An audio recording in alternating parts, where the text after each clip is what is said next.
17장 신바빌로니아 네부카드네자르의 광기 내가 곧 신이다.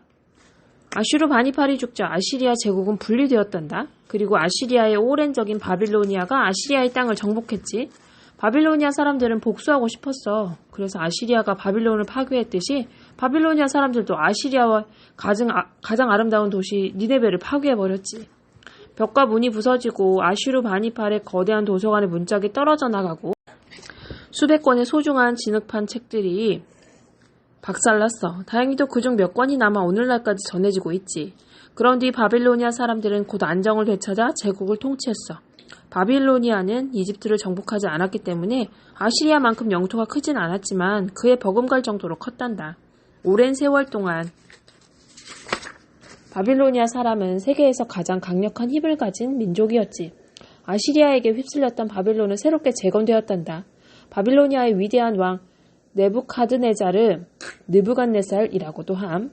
그는 왕위에 있는 동안 정성을 다해 바빌론을 아름답게 건설했어. 그는 적의 침입을 막기 위해 도시 주변에 높고 커다란 성벽을 쌓고 그 성벽 중 한 곳에 커다란 푸른색 문을 만들었단다. 그 문은 노란색과 흰색의 황소와 용으로 장식되어 있었는데 바빌론의 여신 이름을 따서 이슈타르라고 불렀어. 해마다 이슈타르를 받드는 성대한 행렬이 그 문 아래로 지나갔지. 때문에 네부카드네자르의 통치를 받는 사람이라면 그 문을 모르는 사람이 없었단다.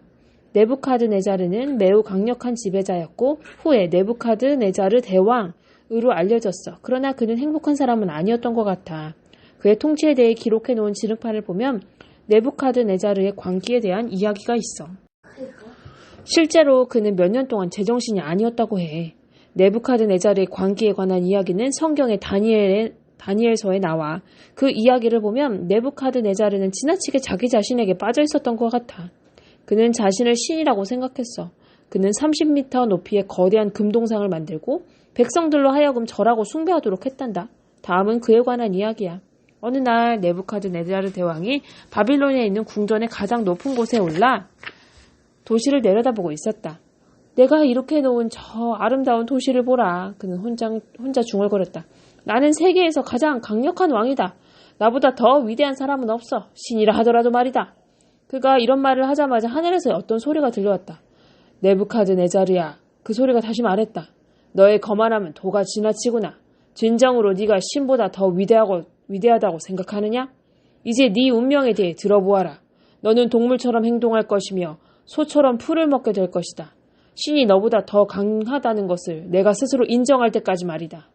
곧 네부카드네자르는 정신을 잃고 말았어. 그러고는 들판으로 달려나가 야생동물처럼 살게 되었어. 그는 손과 무릎으로 걸었다. 곧 그의 무릎은 말굽처럼 단단해지고 손톱은 새의 발톱처럼 길어졌다. 그는 강물을 마시고 숲속에서 쓰러져 잠을 자다가 아침이면 이슬에 젖은 채 깨어나곤 했다. 그의 머리털은 길고 덥수룩하게 자라 마침내 염소처럼 보였다. 그리고 그는 소처럼 풀을 뜯어 먹었다. 백성들은 멀찌감치 서서 그를 지켜보며 작은 소리로 말했다. 도대체 왕이 왜 저러지? 미쳤나 봐. 마침내 네부카드네자르는 하늘을 올려다보았다. 나는 신이 아닙니다. 그가 말했다. 나는 인간일 뿐입니다. 신은 나보다 훨씬 강합니다. 이 말을 마치는 순간 네부카드네자르는 제정신이 돌아왔다. 그는 일어나서 주변을 둘러보고 자신이 동물이 아니라 바빌론의 왕이라는 사실을 깨달았다. 그는 다시 백성들을 다스리기 위해 바빌론의 궁전으로 돌아왔고 두 번 다시 자신이 신이라고 큰소리치지 않았다. 이제 그는 자신이 인간에 불과하다는 사실을 잘 알게 되었다. 바빌론의 공중정원. 바빌로니아의 대왕 네부카드네자르는 건좌에 앉아 깊은 생각에 잠겨 있었어. 자신이 통치하고 있는 이 위대한 제국을 다른 나라가 공격해온다면 어찌할 것인가? 그는 자신의 군대가 적의 공격으로부터 바빌론을 지켜낼 수 있을지 확신할 수가 없었지. 특히 바빌론의 동쪽에 자리 잡은 페르시아는 가장 큰 걱정거리였어.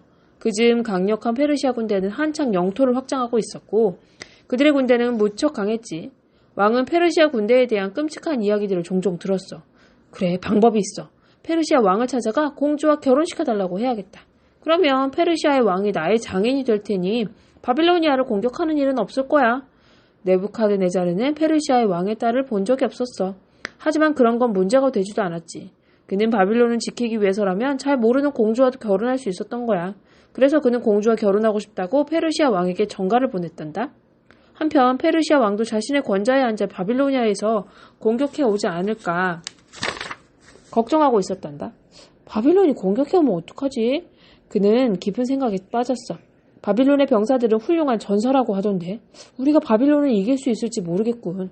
네부카드네자르를 어떻게 설득시킨담? 바로 그때 신하가 네부카드네자르의 정가를 가지고 왔어. 폐하! 바빌론의 왕이 정가를 보내왔습니다. 공주님과 결혼할 수 있도록 허락해달라는 내용입니다. 페르시아의 왕은 그제 안심이 되었어. 물론이지. 네부카드네자르라도 장인을 공격하진 않겠지. 그는 공주 아미티스를 불렀단다. 오, 공주야. 바빌론의 왕이 너와 결혼하고 싶다는구나. 하지만 저는 그를 본 적도 없는걸요? 아미티스는 원하지 않았어. 게다가 산으로 둘러싸인 내 고향을 떠나 바람도 없고 답답하기만 한 바빌론으로 가고 싶지 않아요. 네가 그 사람과 결혼만 해준다면 말이야. 페르시아의 왕은 공주를 설득했단다.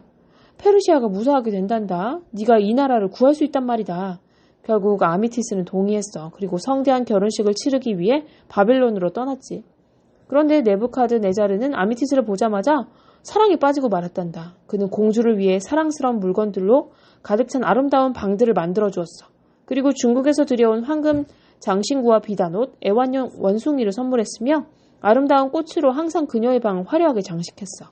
또한 그녀의 시중을 들어줄 많은 하인들을 주었단다. 그러나 아미티스는 행복하지 않았어. 그녀는 페르시아의 산속에 있는 절벽과 계곡이 그리웠지.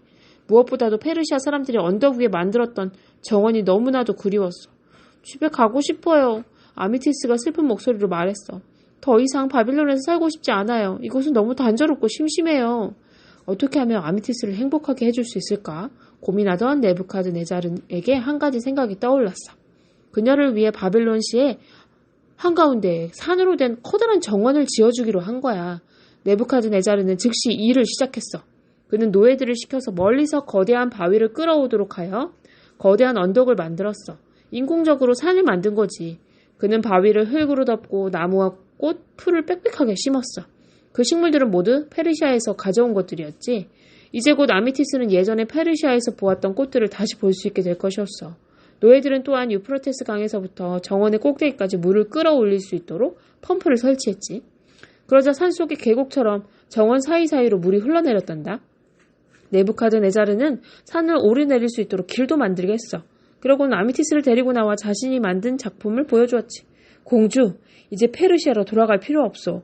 대신 당신을 작은 페르시아로 데려다 주리라. 이제 당신은 원할 때마다 정원을 거닐 수 있어. 아미티스는 매일 이 정원을 거니며 마치 페르시아로 돌아온 것 같은 기분을 느끼곤 했단다. 아미티스를 위해 지어진 이 정원은 바빌론의 공중정원으로 알려졌어. 전 세계의 사람들은 네부카드네자르가 평평하고 뜨거운 바빌론의 한가운데 만든 이 산을 보고 감탄을 금치 못했다고 해. 바빌론의 공중정원은 너무나 아름답고 거대해서 오늘날의 사람들은 그것을 고대의 7가지 불가사의 중 하나로 꼽는단다. 고대의 불가사의란 고대 사람들이 만들거나 세운 것으로 현대를 살고 있는 우리로서는 도저히 믿을 수 없는 것들을 말해. 넌 이미 고대의 7가지 불가사의 중 하나를 앞에서 읽은 적 있어. 대피라미드가 그것이야. 그리고 지금 두 번째 불가사의를 알게 되었지. 바로 바빌론의 공중정원이란다.